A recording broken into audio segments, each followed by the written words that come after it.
The 90-10 Secret. Did you have a good day yesterday, or was it another day when something went wrong?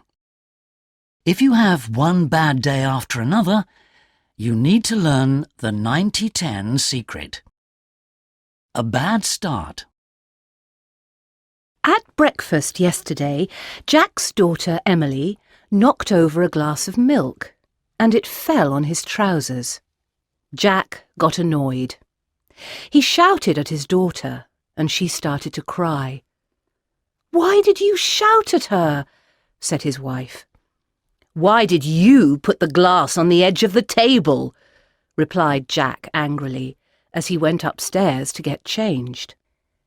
Because she was upset, his daughter didn't get ready for school in time, and she missed her bus. "I have to go to work," said his wife, and she left. Jack had to take Emily to school. As he was in a hurry, he forgot his briefcase. He was 40 minutes late for work, and as soon as he got there, he had to go home again to get his briefcase. It was a bad start to the day, and it didn't get any better. Why did Jack have a bad day? Did the milk, his daughter, or his wife cause it? Let's look at another version of the story. Did it have to be a bad start? Again, the milk fell on Jack's trousers, but this time he didn't shout. He smiled and said, "It's okay. Accidents happen. Don't worry." He went upstairs and got changed. When he came down, Emily said, "Bye, Daddy," kissed him, and ran out to catch her bus. Jack didn't have to take her to school. He picked up his briefcase, kissed his wife, and they both left for work. He got to work early, and he had a great day. So here's the 90-10 secret. 10% of life is what happens to you. You can't control it. The traffic's bad. You lose something. Somebody spills coffee on you. That's life. Things happen, and you have to deal with them. 90% of life, however, is how you react. Jack's bad day started because he reacted badly. Remember that, the next time that something bad happens to you.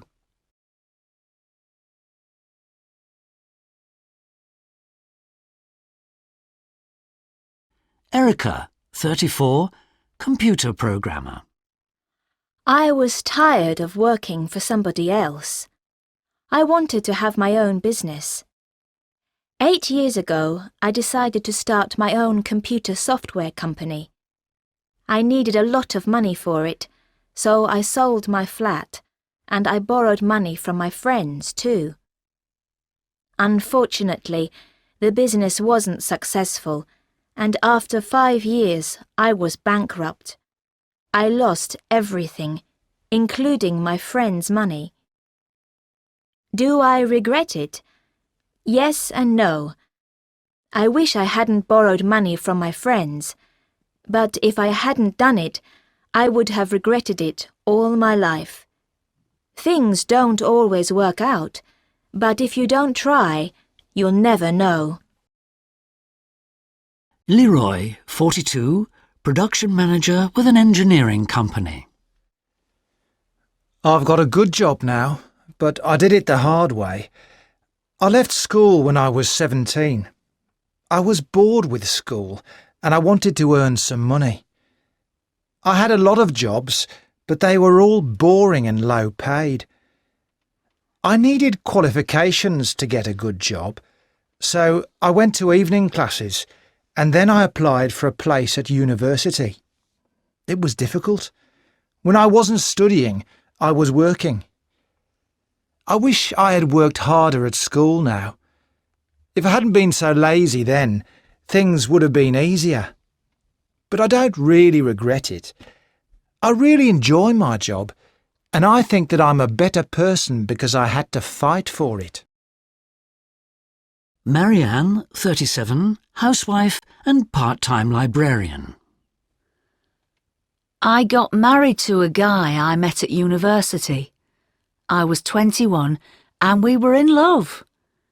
We had our first child a year later and we've got 3 children now. Sometimes I wish that I'd done more and seen more of life before I got married. I feel jealous when friends talk about the things they did in their 20s. While they were travelling and going to parties, I was looking after babies. But I don't regret it. If I hadn't got married then, I wouldn't have had my 3 lovely children. I love my family, so I wouldn't change anything, really. Spiderman. Alain Robert likes skyscrapers, but he doesn't just like looking at them, as most people do. He prefers climbing them. Last Friday, he was in Abu Dhabi, where he climbed up the Investment Authority building. It took him just 63 minutes to climb the 35 stories. He was watched by thousands of people in the car park below. The French Spiderman, as he is called, has climbed some of the world's highest buildings, including the Empire State Building in New York and the Petronas Towers in Kuala Lumpur. He surprised some workers at the Canary Wharf skyscraper in London when he knocked on the window and asked for a drink. Alain has often been in trouble with the police, as he's usually breaking the law when he climbs things. He's been in prison in several countries. When he reached the top of the Golden Gate Bridge in San Francisco, the police were waiting for him and arrested him. He started climbing after he saw a film about mountaineering when he was a young boy. When he was 12, he came home from school one day and found that he was locked out. So he climbed up the outside of the apartment block and climbed in through a window on the 7th floor. Later, when he got bored with climbing mountains, he looked for something more dangerous. He doesn't use any ropes or safety nets, and he doesn't wear a helmet. He just uses his own hands and feet. He's had a few accidents, and he's broken several bones, including his skull. So why does the married father of 3 do it? I'm not really interested in the fame, but I like the danger, he says. I'm a gambler, and I gamble with my life. So far, I've been lucky, but I know that one day I'll lose.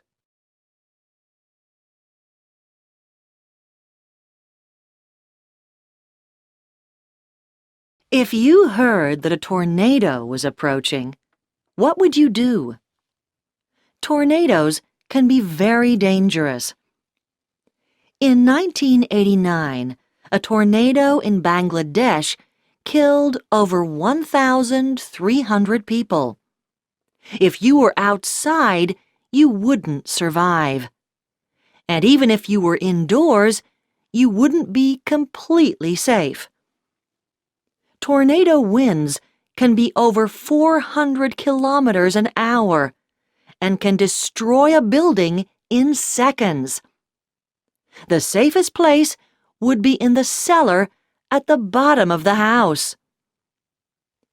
One thing that most people wouldn't do is get in their car and drive towards the tornado. But Enrique Gomez would. He's a storm chaser. Tornadoes usually happen together with thunderstorms, so Enrique studies weather forecasts and looks for possible storms. If he finds one, he'll try to get as close as possible to it. He works in Texas and the Midwestern states of the USA, like Kansas and Missouri. This area is called Tornado Alley because there are over 1,200 tornadoes there every year. They usually happen in spring, when cold, dry air from Canada in the north meets warm, wet air from the Gulf of Mexico in the south. Why does Enrique do it? He's a meteorologist. He wants to learn more about tornadoes and why they happen. It's very important now, he says, because of global warming. If temperatures rise, the sea will get warmer and we'll see violent weather such as hurricanes and tornadoes more often. This will cause big problems in many areas, for example, agriculture, buildings, and transport. It's dangerous work. Apart from the high winds, there's usually lightning and heavy rain, which causes floods. However, those aren't the biggest dangers. When Enrique finds his storm, there will be other storm chasers there too. But most of them aren't scientists. Some are photographers, some work for TV stations, and some are tornado tourists who just want to see a real tornado. All these people are chasing the storm in their cars, and they're all watching the sky, says Enrique.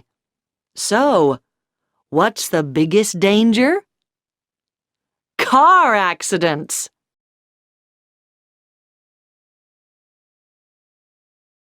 The Last Train. My name's Christoph. Last Tuesday I worked very late because some important visitors had arrived.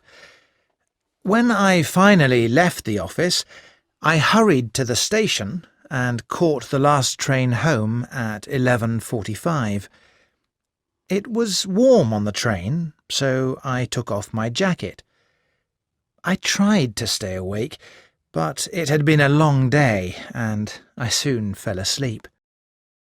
When I woke up, we were in a station. I knew that my station was the first stop, so I grabbed my briefcase and ran to the door. I got off just in time, and the train moved away. That was lucky, I thought. But then I looked around, and I couldn't believe my eyes, because it wasn't my station. The fast train didn't normally stop there, so why had it stopped there that night? And it was the last train. I decided to phone my wife, Selina. Then I realized I hadn't picked up my jacket. My wallet, keys, and mobile phone were all still on the train. I walked out of the station. There were some people in the car park and an ambulance. I spoke to the driver. Apparently, one of the other passengers had become very ill, so the train had stopped there because there was a hospital nearby. The ambulance driver lent me his phone, and I phoned Selina. She had already gone to bed. "Where are you?" she asked. "I'm at Burton Station," I said. "Just a minute," she said. "Whose phone are you using? This isn't your number." "It's the ambulance driver's," I said, and I started to explain. But then I realized that she had put the phone down. She thought that I'd had an accident, and she was already on her way. An hour later, she arrived. She was happy to see that I hadn't had an accident. However, she wasn't pleased when I explained things, because she had driven very fast to get there, and the police had stopped her for speeding, and they had given her a big fine. We drove home together in silence. Was it murder? Magnus Randolph was a rich man. At 2:30 yesterday afternoon, he went to his study for a nap. 20 minutes later, he was dead. My name's Jack Lonsdale, and I'm a detective. When I arrived at the scene, Randolph was sitting in an armchair. There was a gun on the floor next to his right hand. It was his own gun, and his fingerprints were on it. Had he committed suicide? It looked like it, but I decided to ask a few questions. There were 3 people at the house yesterday. Randolph's assistant, Belinda Wells, his niece, Caroline Turner, and her husband, Aston. The victim died at exactly 2:51. Belinda and Aston had been for a walk and were just coming back to the house when they heard a gun. The gardener saw them. When they heard the shot, they ran into the house. They went to the study. Caroline was already there. She hadn't gone for a walk. She had gone to her room to write some emails. Her laptop was still in her room. It showed that she had sent an email at 2:51. It was a very big house, and there wasn't time to work on her laptop in her room, then go down to the study and shoot her uncle. Everyone had an alibi. However, everyone also had a motive to murder Magnus Randolph. Nobody liked him. Belinda Wells wanted to get a new job, but she couldn't, because Randolph was blackmailing her. She had stolen some money a few years before, and Randolph had found out. Aston and Caroline Turner owned a small farm, but it was losing money. Caroline had asked her uncle for help, but he had said no. Now that Randolph was dead, Caroline and Aston would get all his money, and Belinda could leave. So, was one of them a murderer? The old dog. One day, in Africa, an old dog wandered into the forest. It was a nice day, and the old dog was looking at the flowers and the butterflies. Soon he was a long way from home. When he stopped to have a rest, he saw something moving. There was a young leopard coming towards him. "Oh dear," he thought, "I'm in trouble now." He looked around and saw some bones on the ground. The old dog sat down and started to chew them. When he heard the leopard approaching, he stopped chewing the bones, stood up and said, That leopard was delicious, but it was very small. I could eat another one." When he heard this, the leopard stopped and walked quietly away. There was a young monkey sitting in a tree. He saw all this happening. "That old dog has just tricked the leopard," he thought. "If I go and tell the leopard, maybe he'll be my friend and he'll stop trying to eat me." The old dog saw the monkey following the leopard, and he thought, "What am I going to do now? I'm sure that monkey's going to tell the leopard that I tricked him. He'll be angry when he hears it, but I'm too old to run away." Soon, as he expected, The old dog saw the leopard running towards him with the monkey on his back. The old dog sat down and waited for them. When they were close enough to hear, he stood up and said loudly, "Where's that monkey? I'm hungry, and I sent him to bring me another leopard half an hour ago." When the dog looked round, he saw the monkey jumping off the leopard's back. He watched the leopard chasing the monkey up into a tree. "I think that leopard's forgotten about me," he said to himself, and he started walking slowly back home. The moral of the story is, a wise old head can always beat a strong young body.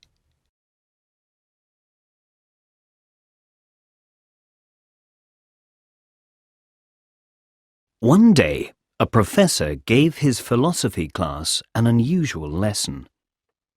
Without saying anything, he put a glass jar on the desk. Then he took some golf balls and put them in the jar. When he couldn't put any more balls in the jar, he asked, "Is the jar full?" The students all said, "Yes."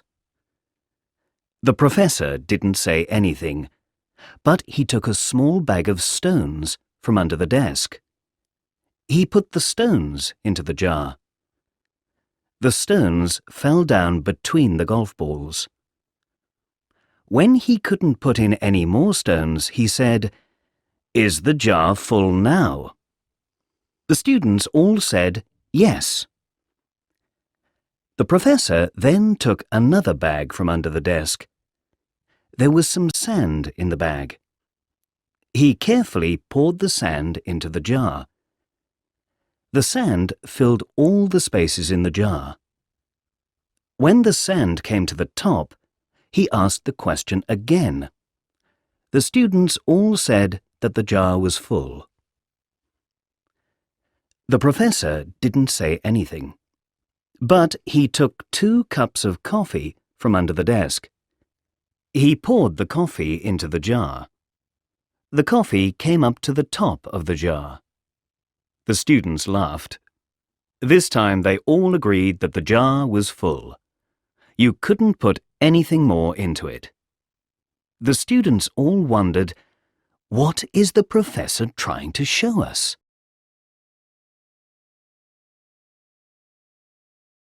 Who's using your identity?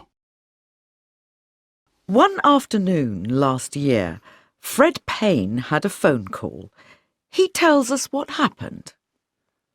It was a young woman. She said her name was Angela, I think, and that she was from my bank. She told me that they'd had a problem with their computers, so they were checking all their customers' accounts. She was so friendly and polite, and she already knew my full name and address, the name of my bank, and even my account number. She said that she just needed to check my date of birth, my mother's maiden name, and my PIN. She asked for my internet password too, but I told her that I didn't use the internet. Well, I gave her the information, and she said that I'd been very helpful. 2 weeks later, however, Fred went to his bank. I told the cashier that I wanted to transfer some money, but she said that there wasn't enough money in my account. She said that almost everything, £2,000, had been withdrawn 10 days before. Then, of course, I remembered the phone call. The cashier said that the bank never phoned or emailed people for information like that. I couldn't believe that I had been so stupid. Fred had been the victim of identity theft. a crime that costs billions of dollars worldwide every year. Martin Smart is an expert on this modern crime. People should be very careful with any information about themselves. Criminals can use it to withdraw money from accounts, buy things on the internet, and even open new accounts in someone else's name. Sometimes they steal documents, like passports and driving licenses. But we also make things very easy for them. For example, Fred told me that he didn't destroy old bank statements, credit card receipts, gas, telephone and electricity bills, etc., but just threw them in the rubbish bin. That's probably how the thieves got his name, address and account number. People also dump old computers with all their personal and financial information still on them because they don't delete the data first. Your identity is very important. Protect it.